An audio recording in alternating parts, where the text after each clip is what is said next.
짐 콜린스가 리더에 대해서 이런 얘기를 했어요. 같이 읽어볼까요? 좋은 리더는 성공을 창문 밖에, 즉 자기 자신 외의 요인으로 돌리고, 실패는 거울, 즉 자기 자신의 책임으로 여긴다는 겁니다. 좋은 지도자는 어떤 일이 아름답게 이루어졌을 때에 그 팔로우들에게 그 공을 돌리는 사람이고, 나쁜 지도자는 다 자기에게 공을 돌리는 거죠. 너희들이 한 일이 무엇인가? 좋은 지도자는 실패했을 때에 자신의 책임으로 여기는, 거울을 보면 자기 자신의 모습이 보이듯이 우리는 그런 지도자를 경험하고 싶다라는 겁니다. 그런데 좋은 리더십, 좋은 지도자는 그냥 생각만으로 이루어지는 것이 아니지요. 어떻습니까? 나라의 어려움을 바라보면서 여러분은 누가 좋은 리더자고 누가 나쁜 리더자인지 한번 생각해 보셨나요? 저는 그래서 도대체 좋은 리더자가 무엇일까? 학문적인 접근 말고 이런 생각을 했어요. 정말 좋은 지도자는 준비된 지도자예요. 반면에 나쁜 지도자는 준비되지 않은 지도자죠. 찬양대가 아름다운 찬양을 할 수 있었던 이유는 뭐냐면 악보만 들고 와서 각기 부른 것이 아니라 우리 믿음의 형제 자매들이 시간을 미리 할애해서 지휘자와 더불어서 준비된 찬양을 한다는 거예요. 준비되지 아니하고 찬양대에 선 사람이 가장 나빠요. 준비되지 아니하고 지도자의 자리에 있는 사람이 가장 나쁜 지도자가 되는 것이죠. 나쁜 리더는 어떤 사람이 나쁜 리더냐? 나뿐인 리더예요. 나뿐인 리더. 나밖에 없어요. 식사를 해도 앞에서 같이 식사를 하면 살갑게 인사도 하고 맛있게 드세요. 예? 저한테는 제발 맛있게 드세요는 좋은데 많이 드세요는 하지 마세요. 예? 자, 알아서 먹을게요. 맛있게 드세요. 상대방에 대한 배려가 있는. 근데 오직 나밖에 없어요. 그래서 세상에서 가장 나쁜 사람은 나뿐인 사람이다. 동의하세요? 가장 나쁜 사람이 누구냐면 나뿐인 사람이에요. 그 좋은 리더는 항상 팔로우들을 생각하는 거예요. 그들이 있기 때문에 그 자리에 있는 거죠. 그래서 일반론적으로 좋은 리더는 태어나는 것이 아니라 만들어지는 것이라고 그러잖아요. 나는 찬양대원으로 태어났습니까? 나는 뭐 목사로 태어나고 장로로 태어나고 권사로 태어났습니까? 그렇지 않거든요. 훈련받고, 그렇죠, 연단받고 하나님 앞에 붙잡힘 됐을 때에 우리가 쓰임받는 기쁨이 있는 거지요. 19세기의 최고의 리더자, 뭐 많이 이야기할 수 있지만 경영자이기도 하죠. 강철왕, 누굽니까? 앤드류 카네기. 이 기업가였습니다. 이 카네기의 묘비명에 이렇게 쓰였다는데 참 너무 감동이 됐어요. 한번 보여주세요. 시작. 여기 자신보다 더 우수한 사람을 어떻게 다뤄야 하는지를 아는 인간이 누워있다. 뭐 인간이라고 해서 나쁜 표현이 아니에요. 나보다 더 좋은 생각하는 사람이 있습니다. 나보다 더 좋은 능력을 가진 사람도 있습니다. 그 리더자는 뭐냐 하면 그 좋은 능력을 가진 사람들을 골고루 잘 사용할 줄 아는 사람이 리더죠. 어떻게 대통령이 교육, 문화, 외교, 국방, 뭐 경제 혼자 다 잘할 수 있겠습니까? 그러니까 핵심 전문가들을 찾아서 참모를 삼는 거죠. 그리스도의 몸된 교회 공동체가 목회자 혼자 아무리 잘해도 이 큰 교회를 어떻게 감당합니까? 그러니까 믿음의 동역자인 장로님들 붙여주시고 권사님들 붙여주시고 안수 집사님 붙여주시고 집사님들 붙여주시고 형제 자매님들 붙여주시고, 그래서 우리 청주 서남교회가 교회로서의 사명을 능히 잘 감당하고 있음을 믿습니다. 난 이문구 집사님 개인적으로 좋아해요. 그런데 아무도 여기서 협력하지 아니하면 혼자지, 혼자. 그러니까 좋은 지도자는 좋은 팔로워들이 있을 때에 좋은 지도자가 되는 것이고, 그렇게 앤드류 카네기는 주변에 있는 사람들을 잘 사용할 줄 아는, 잘 사용한다는 말은 그들을 존중해주고 그들을 귀하게 여기고 그들의 달란트에 따라서 일을 맡겨주는 그런 기업가이자 CEO였다라는 겁니다. 그래서 제가 나쁜 리더와 좋은 리더를 이렇게 단락으로 한번 정리를 해보았습니다. 시작.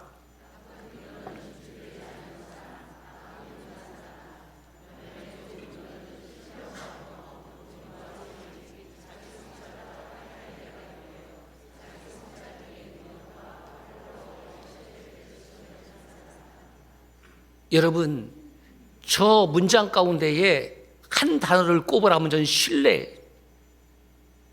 리더와 팔로워 간에 신뢰가 깨어지면 더 이상 리더의 역할을 감당할 수 없습니다.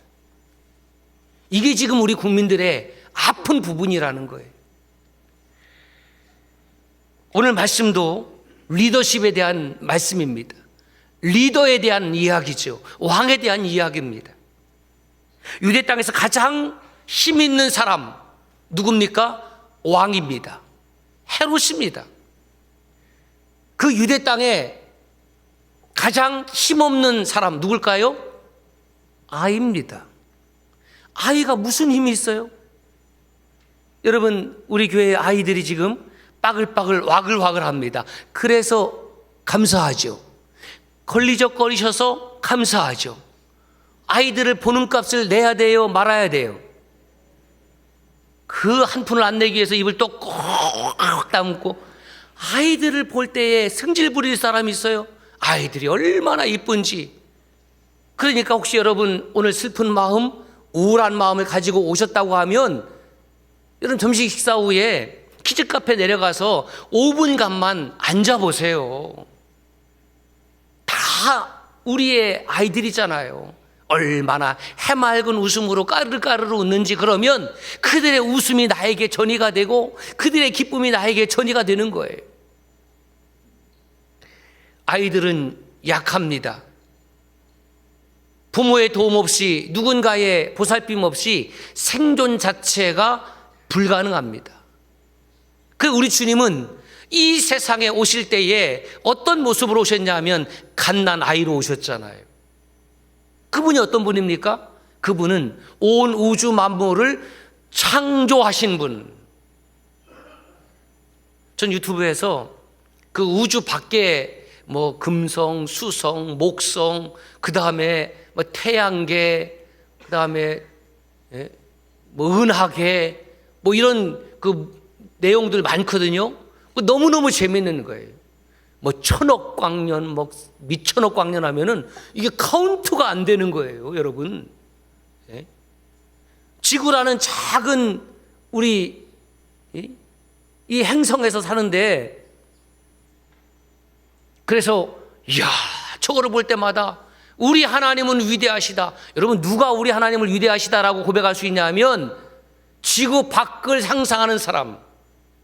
누가 하나님의 존엄을 찬송할 수 있냐면 안트로포스, 고개를 들어서 하늘을 쳐다보고 사는 사람. 하늘을 쳐다보면 나만 존재하는 것이 아니라 하나님의 존재하심을 느끼게 되는 거죠. 아, 하나님은 위대하시다. 그 하나님이 그 세상에 가장 힘없는, 가장 위대하고 가장 능력이 있고 온 우주를 말씀으로 창조하신 그분이 가장 무기력한 사람의 모습으로 오시잖아요. 왕이신데 갑옷을 입고 군마를 타고 칼을 차고 창을 든 그런 모습이 아니라 연약한 아기의 모습으로 임재하십니다. 반면에 헤롯 왕은 아침 안개 같고 이슬 같은 그 잠시의 권력을 놓지 않기 위하여 가장 힘 있는 왕의 모습으로 오늘 말씀에 소개되어 있습니다. 헤롯 왕 때에 동방으로부터 박사들이 예루살렘에 도착합니다. 동방이 어디냐? 여러 학자들의 주장이 있지만 오늘날의 이란의 이란의 수도가 테헤란이거든요. 테헤란으로부터 약 한 100km 떨어진 사베라고 추정되는 것이 많은 지지를 얻고 있어요. 그 사베에서 동방의 박사들이 지금 예루살렘에 있습니다. 이 박사는 이 헬라어 원문을 보면 마고스 이렇게 되어 있어요. 단수는 마고스, 복수는 마고이. 이 마고스라는 단어는 이런 뜻이에요. 해석자, 꿈의 해석자 또는 현자, 현인 이런 뜻이 있습니다.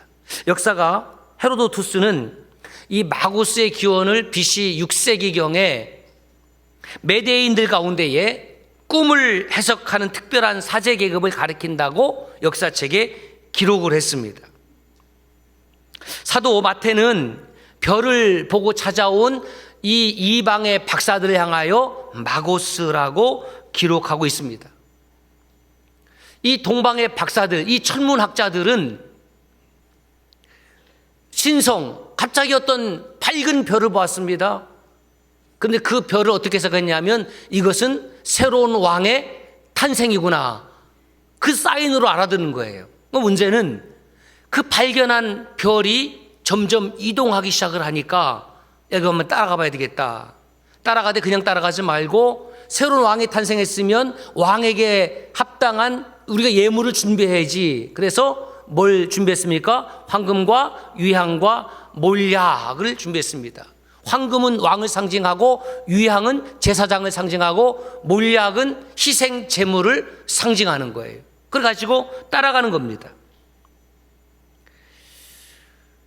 그 별을 따라갔는데 그 별이 임한 곳이 어디냐면 유대 땅, 그것도 예루살렘.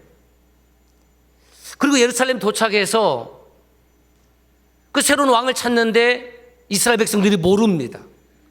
이게 정말 웃긴 상황이거든요.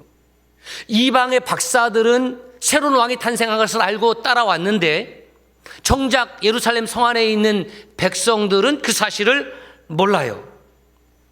박사들은 천문학적인 지식을 가졌기 때문에 그 별을 따라왔습니다. 그리고 이렇게 질문한 거죠. 유대인의 왕이 어디 계시냐는 거예요. 이 말은 무슨 뜻이냐면 이 박사들은 이 메시아 탄생에 대한 장소를 모르고 있었다라는 거예요. 그런데 BC 8세기경에 미가 선지자를 통하여 미가서 5장 2절에 보면 하나님은 이렇게 예언의 말씀을 주셨습니다. 한번 볼까요? 시작. 베들레헴 에브라다야, 너는 유다 족속 중에 작을지라도 이스라엘을 다스릴 자가 내게서 내게로 나올 것이라. 그의 근본은 상고의 영원에 있느니라. 유대인들은 BC 722년에 북이스라엘 호세왕 때 아시리아에게 멸망당합니다. 그 아시리아 제국을 무너뜨리고 일으킨 나라가 바벨론 제국인데 바벨론 제국에서 BC 586년 남유다의 시드기야 왕을 끝으로 멸망당합니다. 바벨론 포로로 잡혀가는 거예요. 그러니까 나라가 멸망했습니다. 얼마나 절망일까요? 근데 이제 유대인들에게 가지고 있었던 사상이 뭐냐면 신앙이 이스라엘의 두 번째 왕이죠. 누굽니까? 다윗입니다. 다윗 왕과 같은 왕이 나타나서 우리 백성들을 행복하게 해줄 것이다. 그런 메시아 대망 사상을 가지고 있었습니다. 그 나라가 멸망했습니다. 아니야, 하나님께서 반드시 우리 메시아를 보내줄 거야. 그래서 바벨론 포로기에도 그 메시아 대망 사상이 매우 컸지요. 만약에 동방의 박사들이 유대인의 남겨준 후손이었다고 하면 미가서 5장 2절의 말씀을 알았을 것이고, 그렇다고 하면 그들은 예루살렘으로 가지 아니하고 베들레헴으로 갔겠지요. 그러나 그들은 그것을 몰랐습니다. 몰랐다라는 말은 그들은 남겨진 유대인의 후손이 아니라 그냥 이방 박사들이다, 이렇게 추정할 수가 있습니다. 자, 그런데 궁금한 것은 이것입니다. 동방의 박사들이 왜 굳이 남의 나라의 그 왕의 탄생까지 관심을 가지고 먼 길을 따라왔을까? 왜 굳이 남의 나라에까지 가서 그 왕의 탄생을, 우리나라의 새로운 왕이 태어났으면 그건 이해가 돼요. 왜 굳이 그 먼 길을 따라서 유대 땅까지 왔을까? 이게 이제 공부하는 사람의 특징이 그래요. 공부하는 사람의 특징이 뭐냐면 지적 호기심이에요. 그 지적 호기심을 충족하기 위하여 연구하는 거예요. 하여튼 밤새도록 연구하는 학자들이 있어요. 그거 냅둬야 돼요. 왜냐하면 그 사람은 그 연구를 풀어야지 속이 우러난 사람. 자기들의 지적 호기심을 연구하고 해결하기 위해서 야, 저 신성이 도대체 어디로 가는지 우리가 따라가 보자. 이것이 박사들이 가지고 있는 특징입니다. 그래서 그 별이 예루살렘에 머무니까 이 예루살렘에 새로운 왕이 태어났다라고 판단한 것입니다. 우리 성도님들 가운데는 여기 오창, 그 다음에 오창 옆에가 뭐죠? 오송? 또 있어요. 예? 옥산? 예, 오창, 옥산, 오송. 헷갈릴 이름이. 그 다음에 세종, 그리고 대전. 예? 대전에서 오시는 집사님 계세요. 손 드세요. 집사님. 대전파. 야, 대전에서부터 우리 박수 한번 해주세요. 야, 제가 대전에도 교회 참 많은데 왜 여기까지 오냐고, 우리 충청도 말로 왜 이렇게 끄대 오냐고, 끄대 오시지 말라고 1시간 반 정도 걸려요. 근데 여러분 아십니까? 우리 남집사님 마음에는 우리 교회가 최고래요. 할렐루야. 별로 아멘 안 하는 분들은 다음 주부터 좀 안 나왔으면 좋겠어요. 우리 교회가 그렇게 좋다는 거예요. 이 멀리 오는데 이 오창이 이 청주에서부터 얼마 정도 떨어졌냐면 약 13km 떨어져 있습니다. 천천히 가면 자동차로 한 20분 정도 걸립니다. 그런데 제주도에서 비행기를 타고 청주로 오잖아요. 여기 무슨 공항이죠? 청주공항 이름 뭐예요? 거기도 오창이에요? 그냥 청주야 그냥. 그래서 하늘을 쭉 보면은 청주와 오창의 차이가 별로 느껴지지 않는다는 거예요. 고도를 높이고 올라갈수록 청주와 오창은 가깝게 보이는 겁니다. 그런데 예루살렘과 지금 박사들이 간 예루살렘과 베들레헴 거리는 얼마냐면 약 8km예요. 그러니까 청주와 오창보다도 더 가까운 거리라는 거예요. 그러면 별의 위치에서 봤을 때, 별이 봤을 때는 베들레헴이나 예루살렘이나, 그리고 예루살렘에서 별을 볼 때도, 베들레헴에서 별을 볼 때도 그 별이 어디 있어요? 내 머리 위에 있는 것으로 그렇게 여겨질 수 있습니다. 자, 문제는 박사들은 새로운 왕이 탄생했다고 해서 예루살렘에 왔는데 그 예루살렘 성 안은 의외로 조용했다는 거예요. 무슨 말인지 몰랐어요. 예루살렘에 왕의 탄생이 없었습니다. 예루살렘에는 현자들이 없었을까요? 예루살렘은 공부한 사람이 없었을까요? 예루살렘에는 박사들이 없었을까요? 천문학자들이 없었을까요? 분명히 있었을 터인데 그들은 그걸 몰랐습니다. 심지어 그 밝은 신성이 왔음에도 불구하고 그들은 전혀 몰랐습니다. 그리고 유대인의 왕이 어디에 계시냐라고 물었을 때에 알지 못했습니다. 여러분, 이 말은 무슨 뜻이냐면 예루살렘에 있는 백성들, 그리고 예루살렘에 있는 지식인들, 천문학자들 포함해서 그들은 하늘을 바라보고 살지 않았다는 거예요. 오직 땅의 일에만, 오직 자기들의 현재에만, 그리고 지금 자기들의 왕에게만 관심이 있었다라는 겁니다. 그래서 이 유대인의 왕으로 나신 네가 어디냐라는 이 짧은 문장 속에 우리는 세 가지의 정보를 추출해낼 수가 있습니다. 첫째는 박사들은 이 유대에 태어난 왕은 온 세상을 위한 왕이 아니라 단지 유대인의 왕이라는 좁은 견해를 가지고 있었다라는 거예요. 온 세상의 왕, 만왕, 모든 왕들의 왕이라고 생각하지 아니하고, 아하, 유대 땅에 오셨으니까 그저 유대인의 왕이라고 그런 좁은 견해를 가지고 있었습니다. 두 번째로는 이 동방의 박사들은 유대인들도 당연히 이 메시아 탄생에 대한 기대감을 가지고 있었고 그들도 알고 있었을 것으로 생각을 했어요. 그러니까 묻지요. 유대인의 왕으로 나신 이가 어딘지 너는 알고 있잖아. 그러니까 그것을 나에게 알려줘. 이런 숨은 의미가 들어있습니다. 아이러니하게도 앞서서 유대인들은 메시아 대망 사상을 가지고 있었다. 그럼 메시아 대망 사상을 가지고 있었다라는 말은 구약 성경에 정통했다라는 겁니다. 그들에게는 제사장이 있습니다. 그들에게는 서기관이 있습니다. 율법학자가 있습니다. 바리새인도 있고 사두개인도 있고 다양한 종교 전문인들이 있습니다. 그런데 그들은 메시아 탄생에 대해서 관심도 없었고 알지도 못했습니다. 그 말은 그들은 알고는 있었지만 메시아 탄생에 대한 믿음을 가지고 있지 않았다는 겁니다. 여러분, 이게 중요한 거예요. 지금 저와 여러분들이 어떤 위치에 처하고 있냐면 예수 그리스도께서 초림하신 것처럼 다시 재림하실 것이다. 알고 있어요. 알고 있는 것이 중요한 것이 아니라 그 재림하신다라는 사실을 믿는 사람만이 재림할 때에 주님을 맞이할 수 있다는 거예요. 예루살렘 성 안에 있던 그 누구도 초림하신 예수님을 맞이한 사람이 없습니다. 지식은 있었지만 그들 가슴 속에 하나님을 향한 믿음은 없었어요.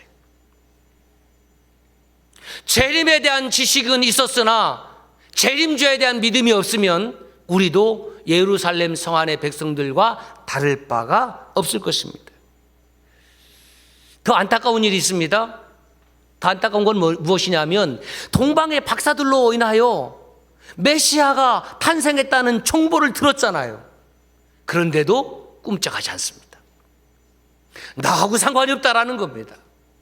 여러분, 우리가 예배를 드리는 이유가 뭐냐면 저와 여러분의 삶 가운데에 나는 예수 그리스도 아니면 안 되겠다. 나는 내 인생의 왕을 나로 삼지 아니하고 예수 그리스도가 나의 왕이시다. 할렐루야. 예수 그리스도가 나의 인생의 왕이십니까? 저는 그렇습니다. 예수님이 나의 영원한 왕이십니다. 그런데 그런 정보를 알고 있음에도 불구하고 그들은 따라가지 않았다는 거죠. 몰랐으면 그거는 또 어쩔 수 없이. 그런데 알았음에도 불구하고 동방의 박사들을 따라가지 않았어요. 한 사람도 따라가지 않았습니다. 물론 혹시 가고자 하는 마음이 있었을지도 모르지요. 그래도 따라가지 않았습니다. 왜? 헤로드 왕의 귀에 들어가면 새로운 왕이 태어났는데 거기에 신하 중에 한 사람이 따라갔다고? 무엇입니까? 반역입니다. 반란이죠. 그러면 어떻게 됩니까? 목숨이 보존되지 못합니다. 세 번째 정보는 뭐냐 하면 박사들은 이 질문 자체가 매우 위험한 줄 몰랐어요. 저와 여러분들은 왕정시대를 경험하지 못했습니다. 왕정시대에 태어나지 않았습니다. 우리가 왕정시대를 아는 것은 무엇을 통해서? 역사책이라든가 사극을 통해서. 전하, 아니되옵니다. 저놈을 당장 내쳐라. 전하, 그렇게 아니면 아니되옵니다. 소신을 죽여주시옵소서. 죽어라. 에? 그래서 귀양간 사람들이 있잖아요. 예? 역사책에 보면 목숨 걸고 그런 신하들이 있잖아요. 예? 저는 감사합니다. 제 기질상 조선시대에 태어나지 않은 게 얼마나 감사한지. 하나님을 몰랐고 죽을 수도 있고 하나님을 아는 것이 감사하고, 혹시 조선시대에 태어났는데 전하 그리하시면 아니되옵니다 했다가 1번 귀양 갔든지 아니면 2번 사약 먹고 죽었든지. 예? 그 얘기를 하니까 너무 좋아하시네 지금. 예? 여러분 보세요. 박사들은 뭐 목숨이 2개입니까? 이거를 좀 거친 표현을 하면 개념이 없는 박사들. 아니 거기가 어디라고 해서 새로운 왕이 있냐고 묻는 거예요. 용사고 들으세요. 죽으려면 무슨 짓을 못해. 그렇죠. 예루살렘에 가서 여기 새로운 왕이 어디 있어요? 그거 바로 왕에게 들어가면 어디서 왔어? 이방에서? 좀 이리 와봐. 그러면 죽는 거예요. 왕의 권력이라는 것은 절대적이지 않습니까? 좀 생각을 하고 물어야 될 거 아니에요. 옆 사람에게 얘기합시다. 좀 생각 좀 하고 삽시다. 생각이 없어요, 박사라는 사람들이. 전문적인 지식은 많았지만 자신들의 안위에는 좀 관심이 없는, 원래 이 공부하는 사람들의 특징이 좀 이래요. 그거 한번 파고들면 좌우를 보지 않아. 예?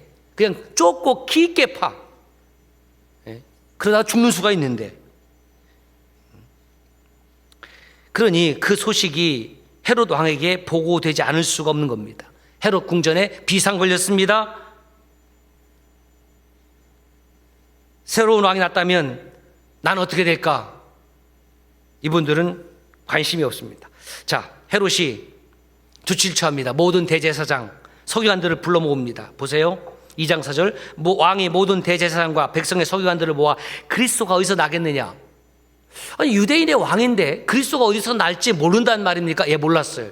왜냐하면 이 헤롯 왕은 유대인 출신이 아니에요. 이건 이방족 속 에돔 출신이에요. 그러니까 에돔 출신인데 좀 역사적으로 올라가면 여러분 옥타비아누스 있잖아요. 로마의 초대 황정, 공화정에서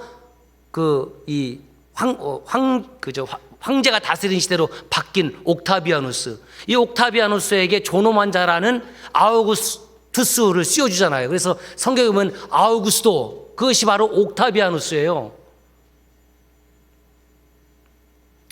그 옥타비아누스에게 정치적으로 헤롯 왕이 딱 달라붙어 갖고, 그래서 유대의 왕으로 이 헤롯이 부임한 겁니다.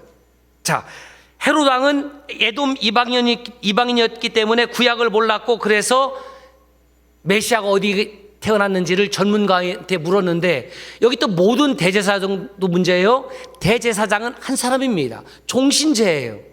일반적으로 제사장은 25살부터 제사장을 할 수 있어요. 후에는 30세로 바뀌었지만 20년 하고 그 직을 벗어요. 대제사장만은 죽을 때까지 해야 됩니다. 그런데 모든이라는 복수는 대제사장이 한 명이 아니라 두 명이라는 거예요. 당시에 대제사장은 누구냐면 안나스입니다. 또 다른 대제사장이 누구냐면 가야바입니다. 안나스와 가야바는 어떤 관계냐면 장인어른과 사위의 관계입니다. 이것은 율법을 무시한 겁니다. 그 정도로 당시의 대제사장도 하나님의 뜻대로 살기보다는 자기의 이익을 챙기기 위하여 그렇게 사위를 대제사장 또 임명해놓고 타락했습니다. 그래서 사위도 대제사장이니까 장인과 사위 사이에 1년씩 번갈아 가면서 대제사장을 한 거예요. 대제사장의 직분을 감당하기 어려워서가 아니라 대제사장이 취할 수 있는 많은 이권들이 있었기 때문에 그렇게 둘이서 다 해먹은 겁니다. 역사책에 보면 사실은 사위가 아니라 대제사장 아들이 있었습니다. 엘르아살입니다. 이 엘르아살을 대제사장으로 임명을 했는데 안타깝게도 1년 하고 죽었어요. 그러니까 이제 안나스 입장에서는 다른 아들이 없었나 봐요. 야, 안 되겠다. 그러면 사위, 자네도 이리 와. 그래서 장인어른과 사위가 1년씩 번갈아 가면서 대제사장을 해먹은 겁니다. 그래서 두 사람이 들어온 거예요. 하나님의 말씀을 필기하는 서기관들이 들어왔습니다. 도대체 이것이 이 메시아가 그리스도가 어디에서 나겠느냐? 예, 베들레헴입니다.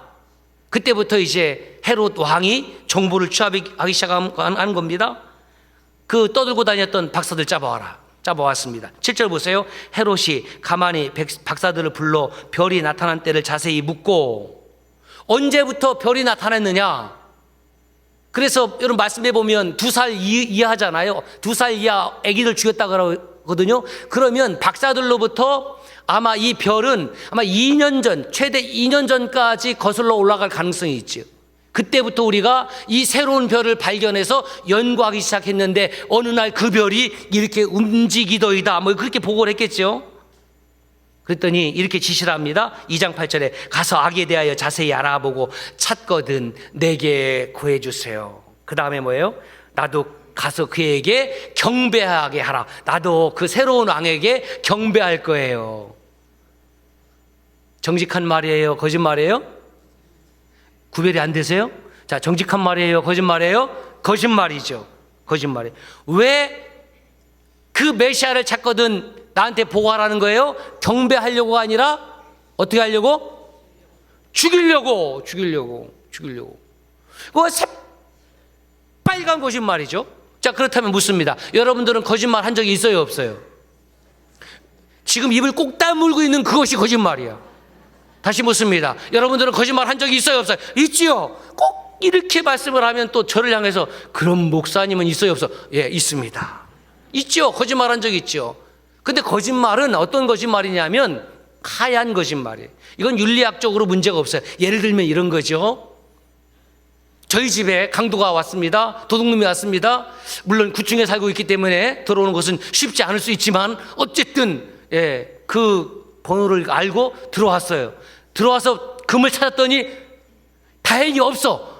없어. 오지 마세요. 진짜 없어요. 그랬는데 그 강도가 왔고 다른 집을 갔어요. 가서 털었는데 금이 나왔어요. 뭐 옥도 나왔어요. 그래서 이제 묻죠. 칼을 들면서 금이 이것밖에 없냐? 그럼 여러분 어떻게 해야 돼요? 사실은 그 아내가 지혜로워서 분산으로 숨겨놨어요. 집안에다 분산으로. 그 뭐 38 기동대 세금 이렇게 그 추징하는 사람들 보면은 뭐 천장에다도 갖다 놓고 뭐 어디 뭐 골프백에다가 숨겨놓고 막 그냥 세금 안 내려고 엄청 숨겨놓잖아요. 분산으로 숨겨놨어요. 자, 내놔라 있는 거 이게 전부냐? 여러분이 그 숨겨놨다고 가정을 하자고요. 가정. 전지사님 가정을 하자고. 가정. 그러면 숨겨놨어요. 그게 다냐? 그럼 뭐라고 대답해야 돼요? 제가 정직하게 말하건데요. 저희 건너방에도 있고요. 제 애들 방에도 있고요. 신발장에도 있고요. 그렇게 대답할 사람이 있을까 없을까? 우리 교회는 없을 것 같아요. 우리 교회는 아주 지혜로워 갖고. 그런데 아니지. 내가 하나님을 믿는 사람으로서 정직하게 대답해야지. 사실은요. 여기도 숨겨놓고 저기도 숨겨놓고 다 숨겨놨어요. 다 가져가세요. 이렇게 얘기할 사람은 없잖아요. 그러니까 그렇게 자기 가족을 위해서 거짓말하는 것은 하얀 거짓말이라고 할 수 있습니다. 6.25 때 그런 일도 있었겠죠.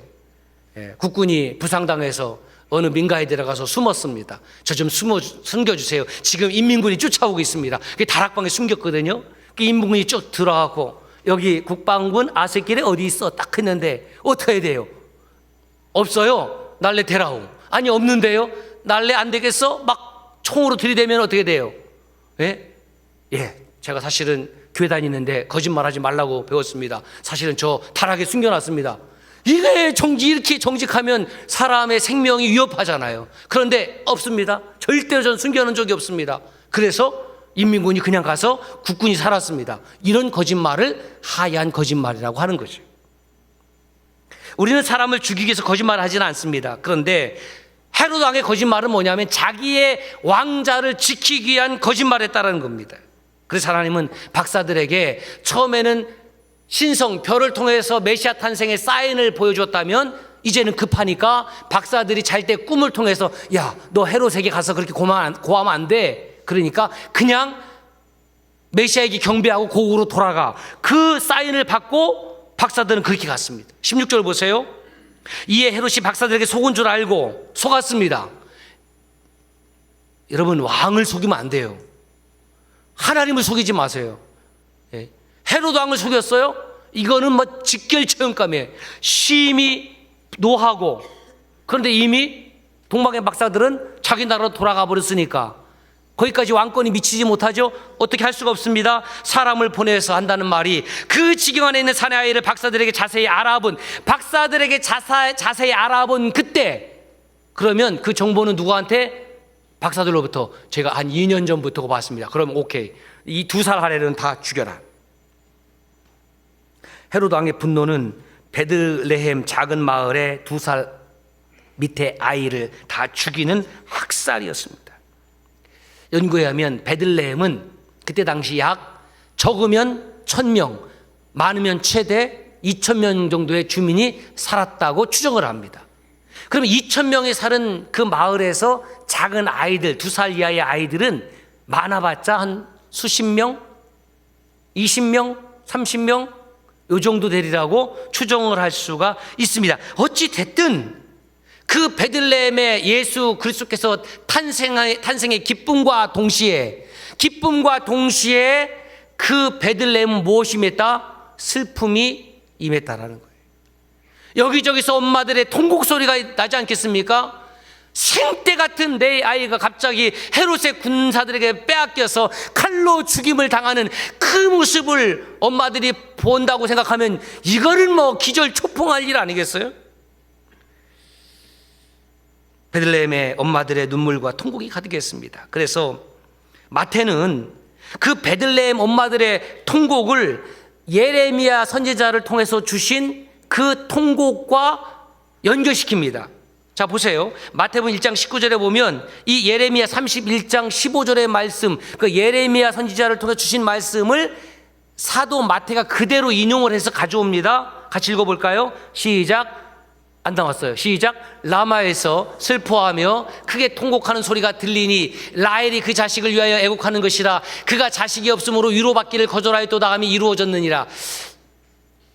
야곱이 그 밧단 아람에서 이제 돌아오잖아요. 그 형과 이제 화해를 하고 그 다음에 어떤 일이 일어나냐면 임신한 라헬이 아이를 출산하다가 산고로 죽어요. 그 라헬은 야곱이 가장 사랑했던 부인입니다. 그 첫째 아들이 누구냐면 요셉이고, 그 나타가 본인이 이제 죽게 된 그 낳은 아들이 누구냐면 베냐민이에요. 근데 왜 라헬이 자식이 없다고 했냐면 언니 레아는 자식이 6명인데 나는 1명이잖아요. 그 딸도 있는데 나는 1명이에요. 그런 경쟁심에서 나는 너무 슬퍼. 그 위로받지를 못했는데 다시 아들을 낳아서 위로를 받을 수 있는 찬스에 본인이 사망을 했으니 위로가 될 수 없었다라는 것입니다. 오히려 거기에는 엄마를 잃은 베냐민, 그 갓난아기의 울음만이 진동을 했겠죠. 그리고 이 라헬의 죽음을, 그래서 에레미야 선지자는 그 먼 훗날 그의 후손들이 바벨론 포로로 끌려갈 때에 그 끌려가는 자식들을 바라보는 어머니의 통곡과 연결을 시켜요. 이해가 됐습니까? 엄마들의 눈물과 연결시키는데 그때 그 포로들을 바라봤던 엄마들이 누구냐면 베들레헴의 엄마들이에요.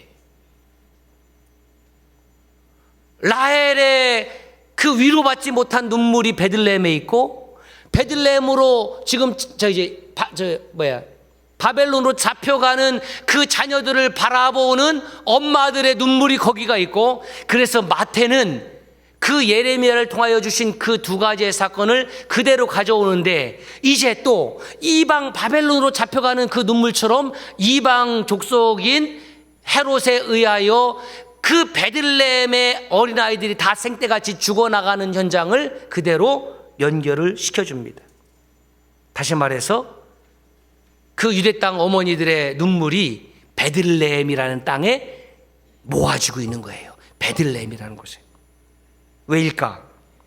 지금 그 눈물의 땅인 베들레헴에 그들의 눈물을 씻어줄 메시아가 오셨다라는 거예요.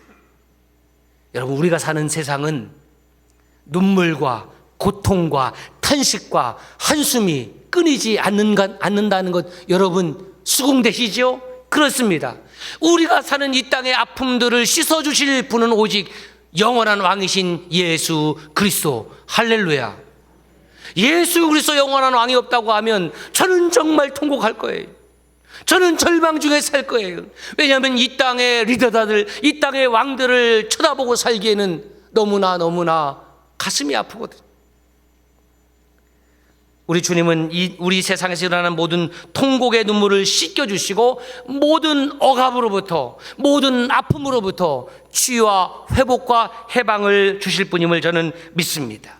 세상의 모든 왕들은 그렇습니다. 자기의 힘을 과시합니다. 그런데 만왕의 왕이신 주님은 힘없는 아이의 모습을 보여주십니다.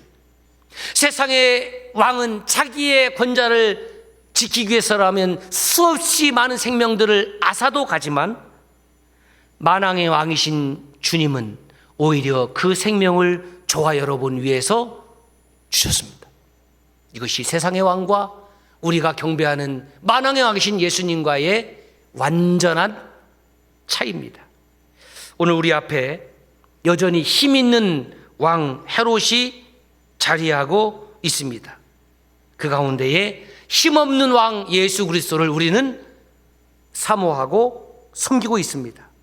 그렇다면 오늘 저와 여러분들의 영원한 왕은 누가 되시기를 원하십니까? 여러분은 어떤 왕을 영원히 섬기시겠습니까? 기도합시다. 하나님 아버지,